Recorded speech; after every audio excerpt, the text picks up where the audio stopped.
What's going on, everybody? This is your favorite insane YouTuber, Waning Moonlight, and today we're going to see if we can beat Dark Souls 2 without leveling up HP, adaptability, and of course, no Great Shield. So, if I don't want to be hit in the face, I either got to walk around it or do a very low iframe roll around it, which, with the hitboxes, that's probably not going to be very helpful, and you'll see how bad it is later. Now, I was sitting here. I'm sure you're wondering how I got this idea. Because I've been thinking about it any challenge run in Dark Souls 2 is easy. You power level, HP, adaptability, and you win. So I decided I want to get rid of those. No HP, no adaptability. And then I was like, then Great Shields exist. So, yeah, just a pipeline of making things harder. You might also be wondering, why did I not choose the Explorer class and instead the Knight? Well, I'll explain that in just a few seconds.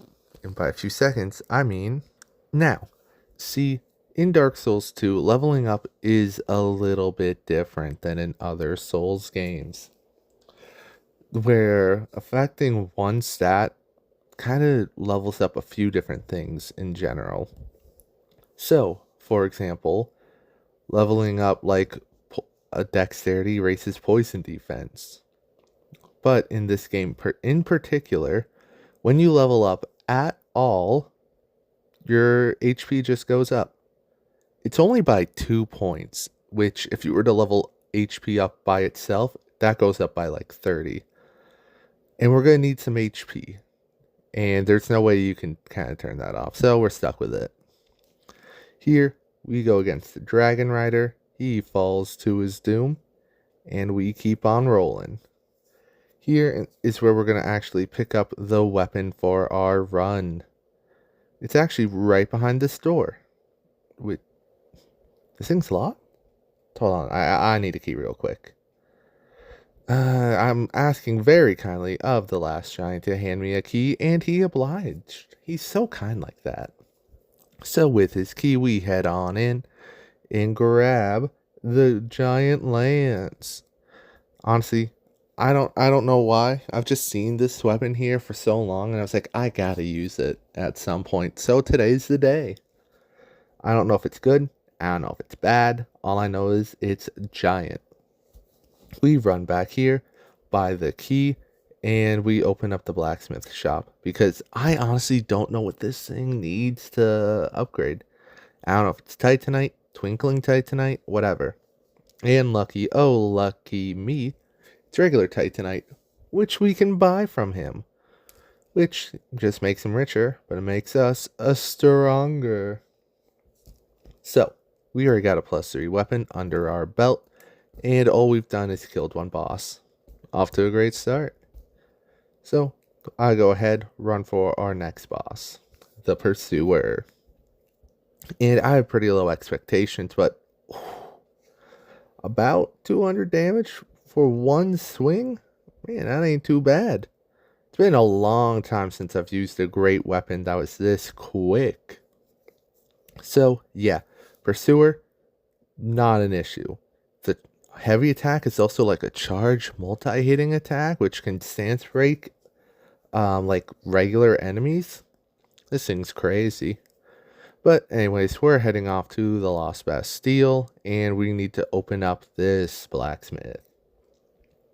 To do so, we kind of got to bait this guy a little bit. He typically doesn't work too well with us, but today he was cooperative. Lighting the bonfire just for later. We also rob him like right in front of him. He doesn't say anything, so I'm assuming it's an okay thing to do. But yeah, we give him coal as an equivalent exchange, and then boom, weapon up to +6. Or in the Lost Bastille, I just wanted to go ahead, grab another Fragrant Branch of Yore, and challenge the Pursuer's cousin, which I don't know why he would challenge us. He knows we got a stronger weapon, and we annihilated his bro. Easy peasy. So, now we're going to move on a little bit and head for the Shaded Forest. Here, we're going to find actually a few important items for our run. First off, we go ahead and talk to Vengarl after killing a ghost, so we can then buy some lightning paper. Easy free buff, you know. Then we also find the old sun ring, which I thought would be more helpful than it was. Yeah. And we grab the Chloranthy ring. And, you know, while we're here, we might as well fight good old Scorpion Najka and try out our new buffs. And 460? That's crazy. Or 5, and then sometimes 500? I don't know why the damage is so different sometimes, but hey, that's a lot of numbers.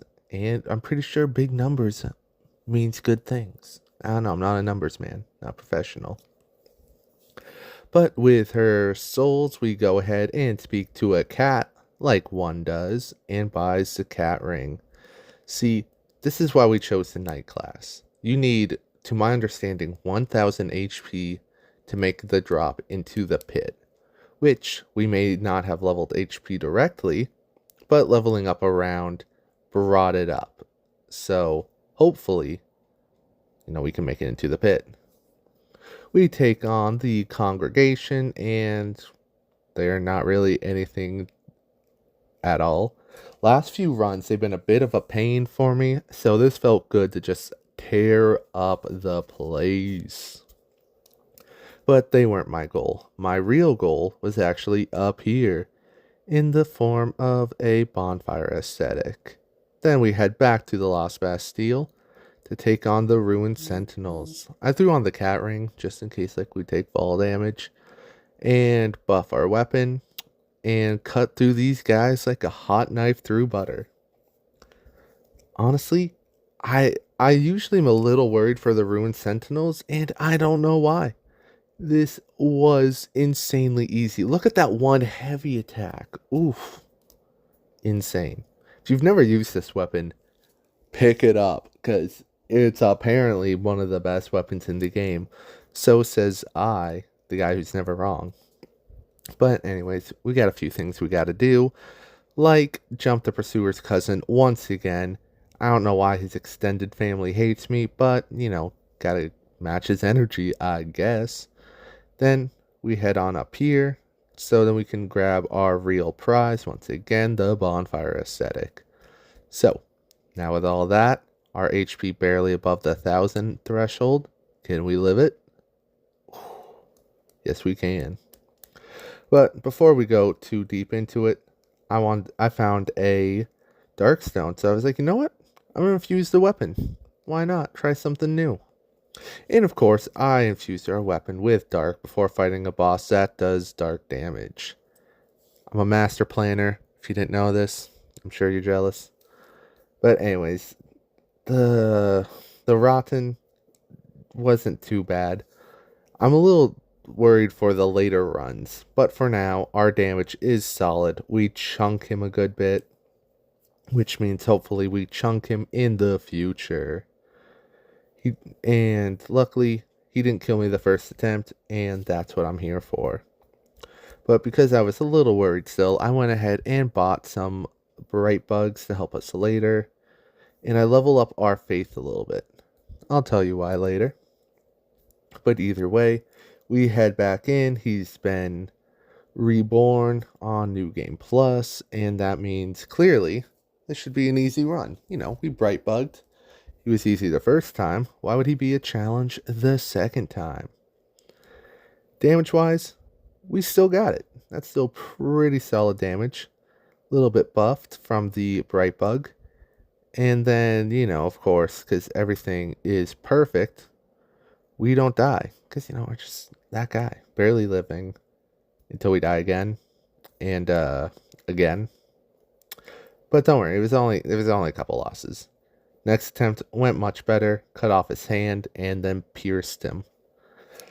But after a little bit, he gets too much. This is like New Game Plus 3.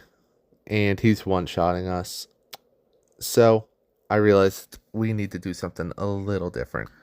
And that different thing is called the Red Tear Stone Ring. That's right. If you're unfamiliar with the Red Tear Stone Ring, if you're in about 20% of your HP, you get a damage buff, which I'm not too good at setting up apparently. Here it was kind of the mindset of if I'm already gonna be one shot, might as well be extra one shot and get a buff for it. The red tear stone ring increasing our damage means we can do bright bug damage without having a bright bug. And I was kind of out of them, so this really helped. Though, just because it helped doesn't mean it was a perfect solution. Though, so this guy killed me probably the most out of any boss in the game. But that's understandable. He's on a high new game plus cycle. But anyways, with all that said, we got enough money to get 1,000,000. And I was leveling up attunement, and I realized that raises the agility level. That agility affects many things, from spellcasting to dodge rolls. So I thought that was interesting. But anyways, we're at Castle Drangleic, and as we run up to fight the Dragon Rider, I want to take this moment to ask you to subscribe if you're enjoying the video. Well, guess what? I've made more of them. So go ahead, check out my channel, watch any video that you would like, and subscribe or comment if you have any challenge run ideas. I'm always looking for new ideas. I wouldn't have been doing a no HP, no adaptability, no shield run if I had many more. But anyways, thank you so much for watching this video, and let's continue. Now this fight, though the Rotten killed me the most, these guys actually killed me the second most amount. See, you might not think it, but they kind of do pose a good challenge as a duo. One for range, one from our up close. And when you can't dodge roll, they kind of combo you a good bit. But anyways, a good attempt would look something like this. You hit Big Blue once, and that's about how much damage you do. If he's pulling up his bow, that can be counter damage, and you cut through him like that. Then Big Red, he does a lot of slam downs, a lot of thrust attacks, and you just kind of waddle around him. He's not that quick. He's a little slow, if you know what I mean. So he doesn't even realize he's in a fight for his life and goes down just like that. But here was the one boss I probably feared the most, Looking Glass. If we can't kill him fast enough, he will summon someone out, and that would be a pain. And he has a lot of range, so hopefully it goes alright. It did not first attempt, I will say that much. Second attempt, things went actually pretty good. Turns out he's pretty weak to having a giant lance shoved in his legs. Fun fact, so are most people.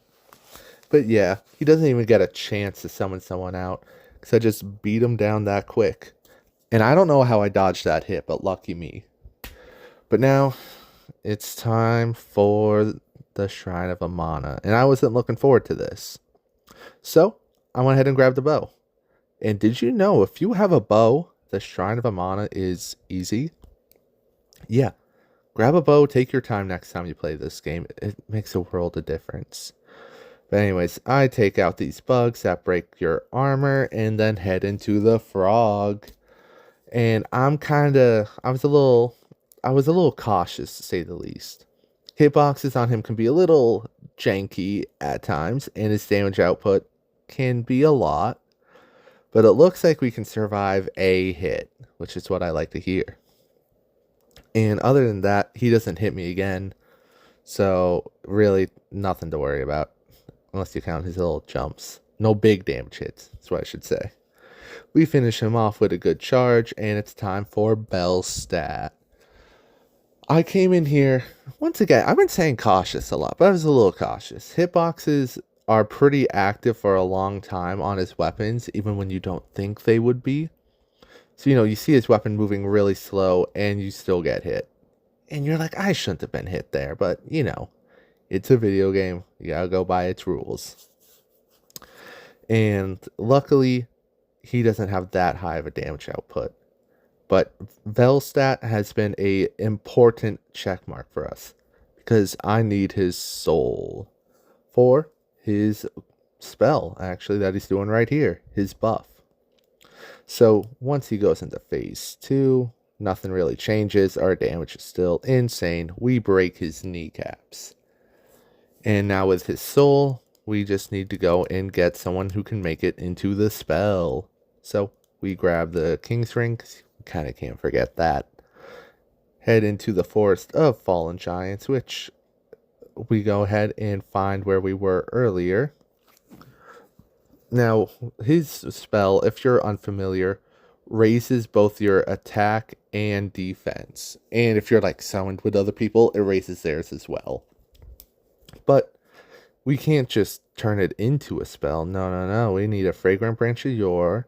And we gotta go talk to Strayed, who's been stoned. Which he should know that's not good for him. Not a man at his age.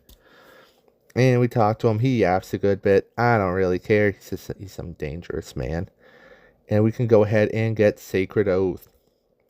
Now, I was going to go fight the two Throne Watcher and Defender. And I saw, yo, a person? Heck yeah, let's make some friends. So this is Mr. Bork.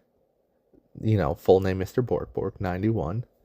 And I don't know what his deal was, why he was so injured, but I noticed he had the same lance as me. I thought that was cool. He refused to come with me, so I followed him, and he was like looking at the statues, and I was like, all right, King's Ring. King's Ring, if you don't know, keeps stone characters, well, stone. But anyways, I let them free, and he got killed immediately, so I got no clue what his plan was. For the Throne Watcher and Defender, I thought if I had Benhart, he could help me make up for the damage difference, or be kind of like a distraction. I also realized by the time I got here, I do not have Sacred Oath equipped, which is great. Kind of want to try out the spell here, but whatever, fine. And honestly, it turns out I didn't need Benhart to be a distraction. If you just, kind of cut through them pretty easily, you don't really need them to be a distraction. Throne Watcher and Defender went down within just 2 minutes. So without him, probably would have been quicker than that. So hey, I'll take it. But that means now it's time for us to go ahead and fight the dragon. Heading into Aldia's Keep, we make our way all the way up. And finally get to test out Sacred Oath. Brandishing us in that bright light. We charge the dragon and, pretty solid damage. Probably should have checked the damage before Sacred Oath and after, but it's fine. He does a lot of flying around, and when he finally hits the ground, we get the finisher. Then we come what we came here for, grabbing the Ashen Mist Heart. Which means it is time for the Giant Lord. Which is a pretty fun fight. I enjoy doing this. So, obviously, this guy probably shouldn't be too much of a challenge. I am a little nervous though for that fire, as you saw right there, because that's a giant AoE. And the damage, if we take it directly, might be enough to one-shot us. Along with the giant lord having some pretty weird moves, I was worried about getting one shot randomly. But luckily, Sacred Oath protects us just enough to make it a 2-shot. Which we don't, let happen. Because, as I said earlier, impaling somebody in the ankles with a giant lance kinda, takes care of any problem you have with them. But now we can go fight Nashandra. But before then, I need some real drip. I've been leveling up, not the stat that lets us have better armor. Equip load, I can't think what it's called. And that lets us wear my favorite set, the Faram armor. So, as we go run to Nashandra, my final thoughts for this run are pretty simple. This was a interesting challenge run to overcome. If I had planned this better, it probably could have been almost like a one-shotting everything run. But, because I didn't plan, it just went alright, I gotta say. But it was still very interesting to do. There are probably some better weapons I could have picked up. And it was at this point at recording where I remembered there are like gauntlets you can get that give you like a chance to get a critical hit. And like with the charge attack being multi-hit, that probably would have been really good. But yeah, all in all, this was a fun run, and I recommend you do it yourself if you're looking for a challenge run idea. That being said, Nashandra time, and this was not going to be good because she does a lot of, well, curse spreading. That means our HP is slowly being drained and then drained in chunks every time it activates, which I don't know about you, I don't like losing HP for just standing. So, does not go well first attempt. Second attempt, however, I am well more prepared and just locked it in, to say the least. So, it's hard to say locked it in when you're like clearly almost dead, but she's more deader. So thank you all for watching this video. If you enjoyed it, like, subscribe, leave a comment, and I'll see you in the next one. Have a good rest of your day or night.